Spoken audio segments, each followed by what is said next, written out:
রাঙামাটির বাঘাইছড়ি পর্যটন কেন্দ্র সাজেক ভ্যালিতে আটকা পড়া পর্যটকরা ফিরতে শুরু করেছেন। বুধবার দুপুর 2টার দিকে সাজেক থেকে সেনাবাহিনীর সহায়তায় খাগড়াছড়ির উদ্দেশ্যে তারা ফিরতে শুরু করেন। স্থানীয় সূত্রে জানা যায়, মঙ্গলবার সারাদিন বাঘাইছড়ির সাজেকে আঞ্চলিক দলের মধ্যে গোলাগুলি হয়।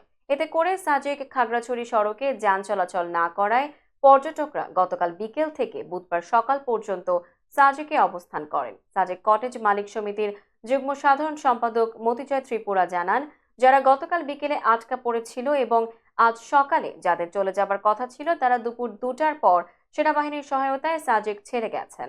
তিনি আরো জানান, 2 দিনের জন্য যারা এসেছে তাদের মধ্যে কিছু পর্যটক এখনো সাজেকে আছেন।